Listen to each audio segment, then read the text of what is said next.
नमस्कार, मी श्वेता अंकले. तरुण भारतच्या न्यूज बुलेटिन मध्ये आपल्या सर्वांचे स्वागत. आता पाहूया ठळक घडामोडी.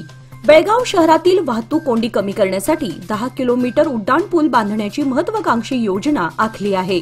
सार्वजनिक बांधकाम मंत्री सतीश जारकीहोळी यांच्या प्रयत्नातून या कामाचा विकास होणार असून या संदर्भात हालचाली सुरू झाल्या आहेत. आज सोमवारी या संदर्भातील माहिती मंत्री सतीश जारकीहोळी यांनी पत्रकार परिषदेत दिली. पुणे बेंगळूर राष्ट्रीय महामार्गावर कित्तूर नजीक भरधाव कारची ट्रकला मागून धडक बसल्यानं झालेल्या अपघातात चिक्कोडी येथील सहकार निबंधक कार्यालयातील द्वितीय दर्जा अधिकारी अमित नायकू शिंदे वय 44 राहणार अक्कोळ तालुका निपाणी हे ठार झालेत, तर कारमधील आणखी 3 जण जखमी झाले. या जखमींवर बेळगाव येथील खासगी रुग्णालयात उपचार सुरू आहेत. महालिंग सदाशिव खुबी वय 30, सद्दाम हुसेन जमादार वय 32, नरसू विठ्ठल बन्ने वय 28 राहणार तिघेही अक्कोळ अशी 3 जखमींची नावे आहेत. घटनेची नोंद कित्तूर पोलिसात झाली आहे. तरुण भारतच्या हिंडलगा येथील कॉर्पोरेट कार्यालयामध्ये प्रजासत्ताक दिन उत्साहात साजरा करण्यात आला. कार्यकारी संचालक रोमा ठाकूर यांच्या संकल्पनेनुसार तरुण भारतमधील विविध विभागात काम करणाऱ्या एका व्यक्तीला ध्वजारोहणाचा मान दिला जातो. यंदा हा मान रिपोर्टिंग विभागातील सुशांत कुरंगी यांना मिळाला. त्यांच्याच हस्ते ध्वजारोहण करण्यात आले. या प्रसंगी तरुण भारत समूह प्रमुख व सल्लागार संपादक डॉक्टर किरण ठाकूर, रोमा ठाकूर व परिवारातील सर्व सदस्य उपस्थित होते.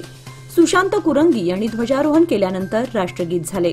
यानंतर तरुण भारतच्या सुरक्षा रक्षकांनी शानदार पथसंचलन करून उपस्थितांना मानवंदना दिली. यानंतर झालेल्या कार्यक्रमात डॉक्टर किरण ठाकूर यांच्या हस्ते सुशांत कुरंगी यांचा शाल, श्रीफळ व पुष्पगुच्छ देऊन सत्कार करण्यात आला. प्रारंभी सीएफओ उदय खाडीलकर यांनी स्वागत केले. मनीषा सुभेदार यांनी आभार मानले. यावेळी संपादक विजय पाटील, व्यवस्थापक गिरीधर शंकर व विविध विभागाचे प्रमुख व कर्मचारी उपस्थित होते. Belgaum SPM road, Kapileshwar colony, Shahapur येथील विद्या प्रचारक मंडळाच्या गजाननराव भातकांडे शाळेच्या 55व्या वर्धापन दिनानिमित्त मंगळवार दिनांक 28 जानेवारी 2025 रोजी भव्य शोभायात्रेचे आयोजन करण्यात आले आहे. या सोहळ्यानिमित्त मराठी चित्रपट सृष्टीतील सुप्रसिद्ध गायिका बेला शेंडे यांची खास उपस्थिती लाभणार आहे. सदर शोभायात्रेला दुपारी ठीक 4 वाजता शहरातील धर्मवीर संभाजी चौकापासून सुरुवात होणार असून न्यूक्लियस मॉल, रामलिंग खिंडगल्ली, छत्रपती शिवाजी महाराज उड्डाणपूल मार्गे छत्रपती शिवाजी उद्याना शेजारील महात्मा फुले रोड येथील शिवतीर्थासमोर समाप्त होणार आहे. यानंतर मुख्य कार्यक्रमाला सुरुवात होईल. या दरम्यान शाळेच्या माध्यमिक इयत्तेतील विद्यार्थी आपला सांस्कृतिक कार्यक्रम सादर करतील. या भव्य दिव्य सोहळ्याला उपस्थित राहिलेल्या गायिका बेला शेंडे आपल्या सुमधुर आवाजात उपस्थित श्रोत्यांना मंत्रमुग्ध करणार आहेत. तरी या ऐतिहासिक कार्यक्रमाचे साक्षीदार बनण्यासाठी गजाननराव भातकांडे शाळेचे विद्यार्थी, माजी विद्यार्थी, पालकवर्ग तसेच हितचिंतकांनी या शोभायात्रा तसेच कार्यक्रमासाठी उत्स्फूर्तपणे सहभाग घेऊन शोभा वाढवावी असं आवाहन गजाननराव भातकांडे शाळेचे चेअरमन मिलिंद भातकांडे यांनी केलं आहे. तसेच या संपूर्ण सोहळ्याचे थेट प्रक्षेपण तरुण भारत न्यूज या युट्यूब चॅनलच्या माध्यमातून प्रसारित केलं जाणार आहे, याची नागरिकांनी नोंद घ्यावी. जिल्हा प्रशासनातर्फे बेळगाव येथील जिल्हा क्रीडांगणावर प्रजासत्ताक दिन उत्साहात साजरा करण्यात आला. यावेळी प्रमुख अतिथी म्हणून जिल्ह्याचे पालकमंत्री सतीश जारकीहोळी उपस्थित होते. त्यांच्या हस्ते ध्वजारोहण करण्यात आले. यावेळी आमदार राजू सेठ यांच्यासह जिल्हाधिकारी मोहम्मद रोशन, पोलीस आयुक्त याडा मार्टिन मार्वियान, जिल्हा पोलीस प्रमुख डॉक्टर भीमाशंकर गुळेद आदी उपस्थित होते. यावेळी विद्यार्थ्यांनी शानदार संचलन करून उपस्थितांची मने जिंकली.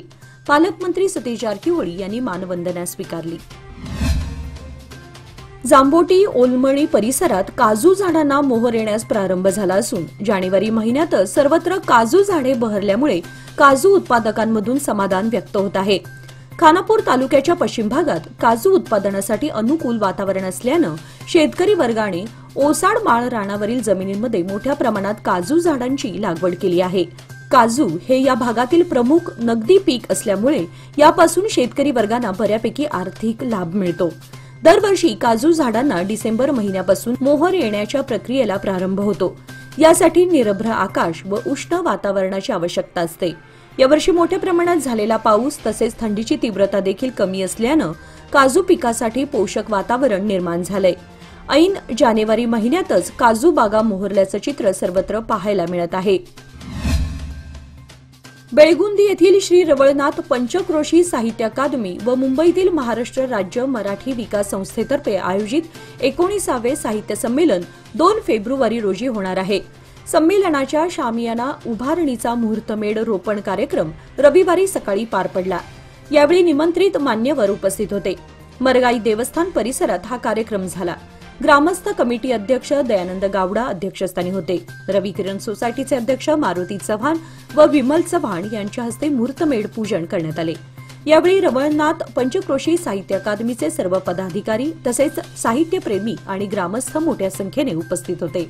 नवे पाऊल नवा संकल्प लोकमान्य सोसायटी सादर करत आहे लोकमान्य शुभारंभ ठेव योजना, जी देते तुमच्या ठेवीवर आकर्षक व्याज। ज्येष्ठ नागरिकांसाठी 0.5% अधिक व्याज। अधिक माहितीसाठी कॉल करा 1800-212-4050। लोकमान्य, जिथे पैसा वाढतो आणि नातं वृद्धिंगत होतं। खानापूर येथील बलप्रभा नदी पात्र परिसरात बेळगाव तालुक्यातील मन्नूर येथील महिला व नागरिक धार्मिक कार्य व पडली भरण्याच्या कार्यक्रमासाठी आले होते। यावेळी मन्नूर गावचा युवक समर्थ मल्लापा चौगुले वय 22 बुडाला होता। त्यामुळे त्याचा शोध घेण्याचं कार्य अग्निशामक दल व खानापूर पोलिसांनी सुरू ठेवलं होतं। अग्निशामक दलाचे मनोहर राठोड तसेच खानापूर पोलीस स्थानकाचे PI Lalsab Govandi, PSI MB Biradar व पोलीस कर्मचारी दुपारपासूनच शोध घेत होते, परंतु मृतदेह सापडत नव्हता। शेवटी हेल्पलाईन इमर्जन्सी रेस्क्यू फाउंडेशनच्या टीमने पाण्यामध्ये कॅमेरा सोडून शोध घेतला असता सदर युवकाचा मृतदेह सायंकाळी 5 वाजण्याच्या सुमारास सापडला।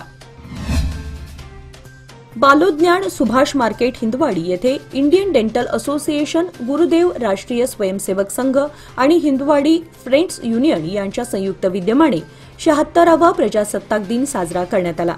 या प्रसंगी इंडियन डेंटल असोसिएशनचे प्रेसिडेंट डॉक्टर जगदीश काडमन्नावर यांच्या हस्ते ध्वजारोहण करण्यात आले।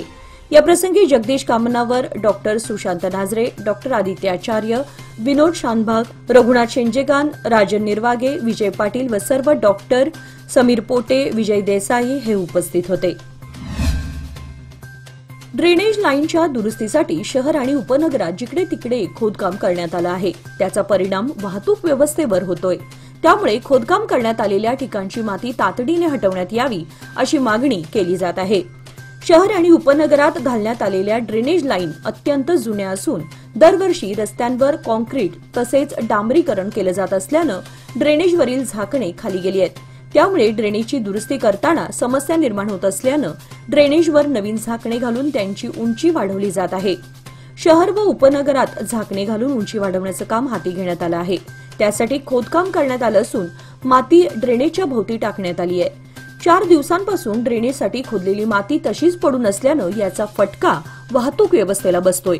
खडे बाजार, माळी गल्ली यासह काही ठिकाणच्या ड्रेनेजच्या झाकणांची उंची वाढवण्यासाठी खोदकाम करण्यात आलं आहे। त्यामुळे तातडीने ड्रेनेज भोवती टाकलेली माती हटवण्यात यावी अशी मागणी केली जात आहे। शहापूर बेळगाव येथील पंडित नेहरू हायस्कूल व आदर्श मराठी विद्यामंदिर या प्राथमिक शाळेच्या संयुक्त विद्यमाने प्रजासत्ताक दिन मोठ्या उत्साहात पार पडला। या कार्यक्रमाचे अध्यक्ष विश्व भारत सेवा समितीचे अध्यक्ष विजयराव नंदीहळी यांनी भूषवले, तर कार्यक्रमाचे प्रमुख पाहुणे म्हणून खादरवाडी गावचे सुपुत्र व सैनिक महादेव पाटील, जीवन संघर्ष फाउंडेशनचे डॉक्टर गणपत पाटील, तरुण भारत डिजिटल मीडियाचे कर्मचारी अमित कोळेकर यांच्यासह व्यासपीठावर पंडित नेहरू हायस्कूलचे मुख्याध्यापक SG हिरेमठ, आदर्श प्राथमिक शाळेचे मुख्याध्यापक विठ्ठल पाटील, पालक विनायक चौगुले आदी उपस्थित होते। पाहुण्यांच्या हस्ते नेत्यांच्या प्रतिमांचे पूजन करण्यात आले। खास प्रजासत्ताक दिनानिमित्त सैनिक महादेव पाटील यांनी शाळेसाठी भारतीय तिरंगा ध्वज भेटी स्वरूपात दिला। प्रमुख पाहुण्यांच्या हस्ते ध्वजारोहण करण्यात आले। पंडित नेहरू हायस्कूलच्या एनसीसी पथकाने व सर्व विद्यार्थ्यांनी झेंड्याला मानवंदना दिली। तसेच विद्यार्थ्यांनी देशप्रेम जागृत करणारी भाषणे केली। उपस्थित पाहुण्यांनी विद्यार्थ्यांना देशप्रेम व देशाभिमान यावर मार्गदर्शन करणारे वक्तव्य केले। यावेळी दोन्ही शाळेतील सर्व शिक्षक, कर्मचारी वर्ग, विद्यार्थी, पालक मोठ्या संख्येने उपस्थित होते।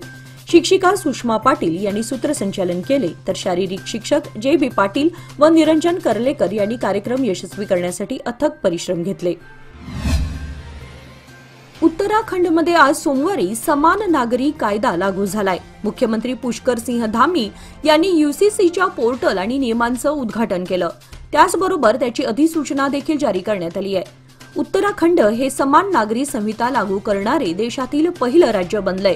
उत्तराखंडमध्ये 27 मे 2022 रोजी समान नागरी संहितेसाठी तज्ञ समितीची स्थापना करण्यात आली। समितीने 2 फेब्रुवारी 2024 रोजी सरकारला आपला अहवाल सादर केला। यानंतर 8 मार्च 2024 रोजी विधानसभेत हे विधेयक मंजूर झालंय। विधानसभेतून मंजूर झाल्यानंतर ते राष्ट्रपतींच्या मान्यतेसाठी पाठवण्यात आलं होतं। त्यानुसार आज या निर्णयाला मंजुरी दिली आहे। उस्माळ येथील मलप्रभा नदीवरील ब्रिटिशकालीन पूल जीर्ण झाल्यानं तो धोकादायक बनलाय, म्हणून नवीन पूल मंजूर करावा अशी मागणी या भागातील नागरिकांकडून वेळोवेळी केली जात होती। त्यानुसार नूतन पुलासाठी वेगळा निधी मंजूर झाला असून मलप्रभा नदीवरील पूल पाडण्यास सुरुवात झाली आहे। सदर पूल आता इतिहास जमा होणार असून राष्ट्रीय महामार्ग प्राधिकरणातर्फे आता नवीन पूल 90 मीटर लांब तर 5.5 मीटर रुंद होणार आहे।